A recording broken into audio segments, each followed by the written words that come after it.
Bidadi township ವಿರೋಧಿಸಿ BJP ನಿಗಿ ಕೆಂಡ. ರಾಜ್ಯ ಸರ್ಕಾರದ ವಿರುದ್ಧ ಕೇಸರಿ ನಾಯಕರ ಕಹಳೆ. ಸರ್ಕಾರದ ವಿರುದ್ಧ ಮತ್ತೊಂದು ಪ್ರತಿಭಟನೆಗೆ ಬಿಜೆಪಿ ಮುಂದಾಗಿದೆ. ಸರ್ಕಾರದ ವಿರುದ್ಧ ಪಾದಯಾತ್ರೆಗೆ ಮುಂದಾಗಿದೆ ಕೇಸರಿ ಟೀಮ್. ಬಿಡದಿ ಟೌನ್ಶಿಪ್ ವಿರೋಧಿಸಿ ಬಿಜೆಪಿ ಪಾದಯಾತ್ರೆ ನಡೆಸಲಿದೆ. ಪಾದಯಾತ್ರೆ ಬಗ್ಗೆ ಪ್ರತಿಭಟನಾ ಸಭೆಯಲ್ಲಿ ವಿಜೇಂದ್ರ ಘೋಷಣೆಯನ್ನ ಮಾಡಿದ್ದಾರೆ. ಪಕ್ಷದಲ್ಲಿ ಸಭೆ ನಡೆಸಿ ದಿನಾಂಕ, ಪಾದಯಾತ್ರೆಯ ರೂಪುರೇಷೆ ಘೋಷಣೆಯನ್ನ ಮಾಡಲಿದ್ದಾರೆ.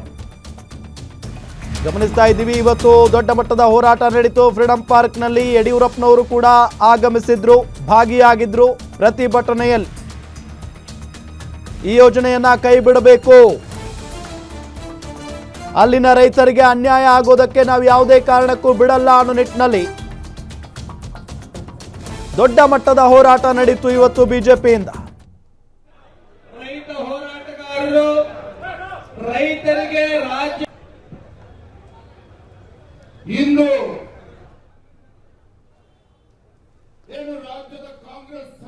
ಇದೇ ವಿಚಾರಕ್ಕೆ ಸಂಬಂಧಪಟ್ಟಂತೆ ನಮ್ಮ ಪೊಲಿಟಿಕಲ್ ರಿಪೋರ್ಟರ್ ಕವನ ಶಿವಣ್ಣ ಬಿಜೆಪಿಯ ರಾಜ್ಯಾಧ್ಯಕ್ಷರನ್ನ ಮಾತನಾಡಿಸಿದ್ದಾರೆ. ಬನ್ನಿ ಅವ್ರು ಏನ್ ಹೇಳಿದ್ದಾರೆ ನೋಡೋಣ. ಬಿಡದಿ ರೈತರನ್ನ ಬೆಂಬಲಿಸಿ ಬಿಜೆಪಿ ಇವತ್ತು ಬೃಹತ್ ಪ್ರತಿಭಟನೆಯನ್ನ ಮಾಡ್ತು. ಇದರ ಬಗ್ಗೆ ಮಾತನಾಡೋದಕ್ಕೆ ನಮ್ಮ ಜೊತೆ ಇದೀಗ ರಾಜ್ಯಾಧ್ಯಕ್ಷರಾದಂತಹ ಬಿ ವೈ ವಿಜೇಂದ್ರ ಅವರು ಇದರ ಬಗ್ಗೆ ಮಾತಾಡ್ಸೋಣ.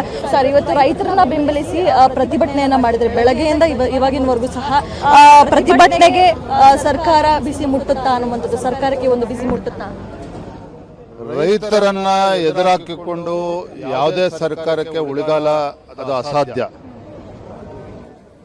ಕಾಂಗ್ರೆಸ್ ಸರ್ಕಾರ, ಮಾನ್ಯ ಮುಖ್ಯಮಂತ್ರಿಗಳು ಏನು ಹುಂಬತನವನ್ನ ಪ್ರದರ್ಶನ ಮಾಡ್ತಾ ಇದ್ದಾರೆ.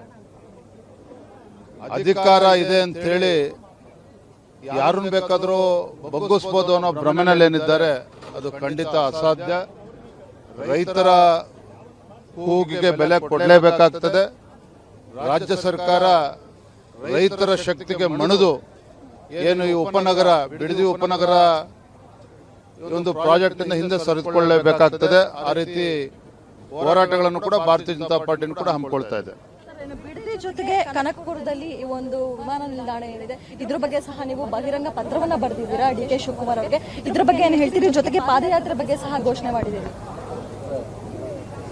ಮಧ್ಯ ಕರ್ನಾಟಕ ಮತ್ತು ಉತ್ತರ ಕರ್ನಾಟಕದ ಭಾಗದ ಜನರ ಅಪೇಕ್ಷೆ ಎರಡನೇ ಏರ್ಪೋರ್ಟ್, ಅಂತಾರಾಷ್ಟ್ರೀಯ ವಿಮಾನ ನಿಲ್ದಾಣ ಯಾವುದೋ ಬೆಂಗಳೂರು ಅಥವಾ ಬೆಂಗಳೂರು ಗ್ರಾಮಾಂತರ ಕನಕಪುರದ ತುದಿಲ್ ತೆಗೆದುಕೊಂಡು ಹೋಗಿ ಮಾಡೋದಕ್ಕಿಂತ ತುಮಕೂರು ಅಕ್ಕಪಕ್ಕದಲ್ಲಿ ಮಾಡಿದ್ರೆ ಮಧ್ಯ ಕರ್ನಾಟಕಕ್ಕೂ ಕೂಡ ಅನುಕೂಲ ಆಗ್ತದೆ, ಉತ್ತರ ಕರ್ನಾಟಕಕ್ಕೂ ಕೂಡ ಅನುಕೂಲ ಆಗ್ತದೆ.